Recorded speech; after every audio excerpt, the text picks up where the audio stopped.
Hello viewers, welcome to my channel মোমের সাথে রান্নাবান্না। আশা করি সকলে ভালো আছেন। আজকের রেসিপি নিরামিষ পানির।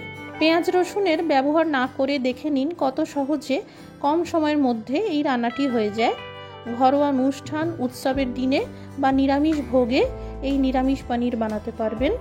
যারা চ্যানেলে প্রথমবার এসেছেন, সাবস্ক্রাইব করে বেল নোটিফিকেশনটা অন করে নেবেন। এতে আপনাদের প্রতিদিন নিয়মিত রেসিপি পেতে কোনো অসুবিধা হবে না। আর একটি করে লাইক করে দেওয়ার জন্য অনুরোধ রইল। এখানে টোটাল 200 গ্রাম পনির নিয়েছি আর এইভাবে একটু বড় সাইজ করে চৌকো শেপ করে কেটে নিয়েছি। প্রথমেই একটা পেস্ট তৈরি করে নেব।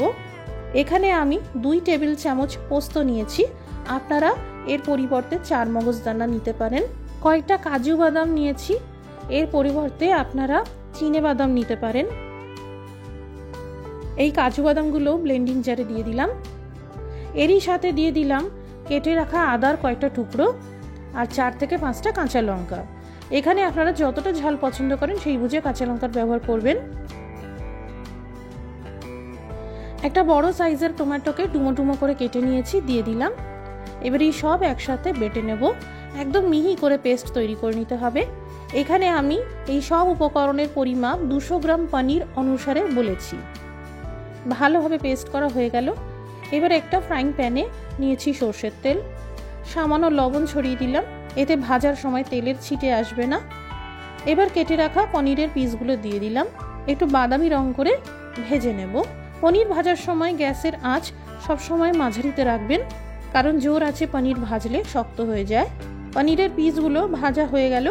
এবার একটা প্লেটে তুলে নিলাম। এক্সট্রা তেল সরিয়ে দিয়েছি। এবার ফোড়নে দিয়ে দিলাম লবঙ্গ, দারচিনি আর ফাটানো এলাচ, সেই সাথে 1 চামচ আস্ত জিরে আর একটা শুকনো আস্ত লঙ্কা। হালকা করে ভেজে নিলাম। দিয়ে দিলাম 1 চামচ লঙ্কার গুঁড়ো। সামান্য নাড়াচাড়া করেই দিয়ে দিলাম এই তৈরি করা পেস্ট। এবার খুব ভালো করে ভাজতে হবে। এই মশলা যত ভালো করে ভাজা হবে রান্নার স্বাদ ততই ভালো হবে। মিক্সার জার ধুয়ে জল দিয়ে দিলাম, পরিমাণে 1/4 কাপ মতন হবে। আবারও সব কিছু কষাতে থাকবো। কিছুটা কষানোর পর দিয়ে দেব কিছু গুঁড়ো মশলা। দিয়ে দিলাম সামান্য হলুদ গুঁড়ো, 2 চা চামচ মতন ধনের গুঁড়ো আর 1 চা চামচ মতন জিরের গুঁড়ো দিলাম।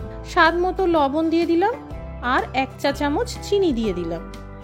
এখানে জিরের গুঁড়োর পরিমাণ ধনের গুঁড়োর থেকে সবসময় অর্ধেক পরিমাণে থাকবে। এই দেখুন মশলা ভাজার পর চারদিক থেকে তেল বেরিয়ে এসেছে।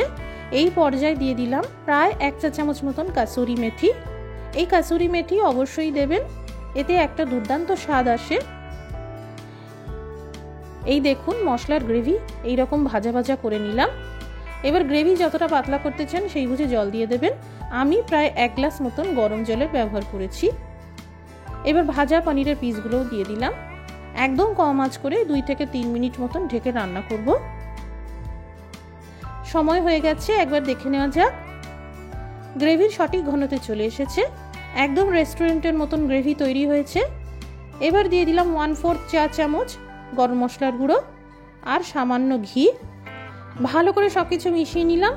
তৈরি হয়ে গেল নিরামিষ পানির। বছরের যে কোনো সিজনে, গরম হোক বা শীত হোক, প্রতিদিনের রান্নায় নতুনত্ব আনতে বা যে কোনো নিরামিষ দিনে এটা বানাতে পারেন। ঘন্টার পর ঘন্টা দাঁড়িয়ে আয়োজন করতে হয় না, খুবই কম সময় অল্প আয়োজনে বানাতে পারবেন। আজকের এই রেসিপিটি ভালো লেগে থাকলে শেয়ার করে দেওয়ার জন্য অনুরোধ রইল। সবাই ভালো থাকুন, সুস্থ থাকুন। Thank you for watching.